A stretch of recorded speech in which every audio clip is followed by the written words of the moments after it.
Imagine this, a king lands in a nation teetering on the edge. It's May 26th, 2025, and King Charles doesn't just stroll into Canada. He storms in like a chess grandmaster, making his boldest move yet. With Trump flexing tariffs and muttering about annexation, this wasn't a vacation, it was a battle cry for Canada's soul. Hey, I'm your host at Politically Canadian, and today we're peeling back the layers of this royal visit. Was it a symbol of defiance, unity, or just fancy PR? Buckle up, because we're about to find out. And trust me, you'll want to stick around. Let's set the scene. Spring 2025 was no picnic for Canada. Down south, President Trump was turning up the heat. Trade penalties were choking our markets, and his 51st state jabs were landing like punches. Prime Minister Mark Carney was scrambling, and then bam, King Charles arrives. This wasn't just a polite hello from across the pond. It was a flashing neon sign screaming, "Canada's not for sale." Folks calling it a Commonwealth power flex, and honestly, they're not wrong. King Charles didn't just bring a suitcase, he brought a statement.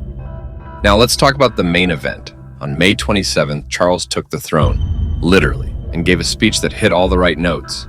It was only the third time a British monarch's done this in Canada, and the timing, impeccable. He called Canada resilient and sovereign, a polite nudge to you-know-who south of the border. No finger-pointing, just pure class. One user online called it diplomacy with a spine. He didn't need a crown either. Rocking a sharp suit, he signaled a monarchy that's evolving, not stuck in some dusty castle. Honourable Senators, members of the House of Commons, it is with a deep sense of pride and pleasure that my wife and I join you here today as we witness Canadians coming together in a renewed sense of national pride, unity and hope. I would like to acknowledge that we are gathered on the unceded territory of the Algonquin and Anishinaabe people. This land acknowledgement is a recognition of shared history as a nation, while continuing to deepen my own understanding.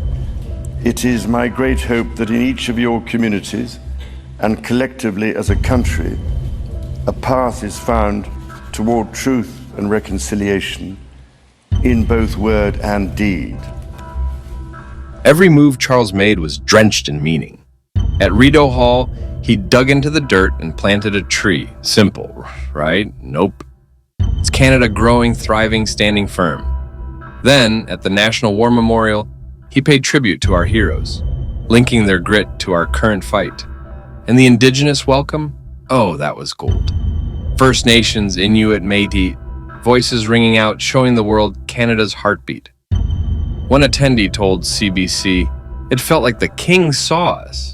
That's not just ceremony. That's a mirror to who we are. Here's where it gets spicy. Not everyone rolled out the red carpet. A poll said 83% of Canadians were like, whatever. Quebec's Bloc flat out snubbed the speech, grumbling about some British guy. Fair, but then you've got the fans, newcomers especially.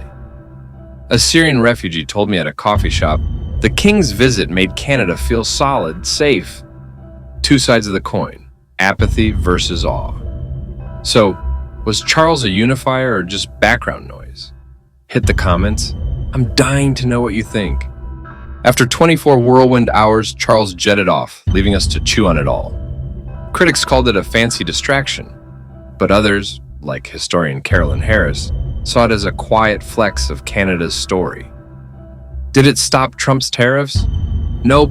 Did it remind us we're not just America's hat? You bet. In a messy world, maybe that's the win. A king saying, "You've got this."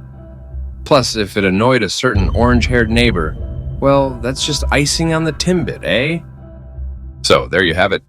King Charles' Canada adventure was more than a royal wave. It was defiance, roots, and a big ol' knot today to the chaos. What's your take? Was it a game changer or just a nice visit? Drop your comments below. I'd love to hear from everyone. If this got your gears turning, Hit subscribe for more politically Canadian goodness. Let's keep unpacking this wild world together, eh? See you next time.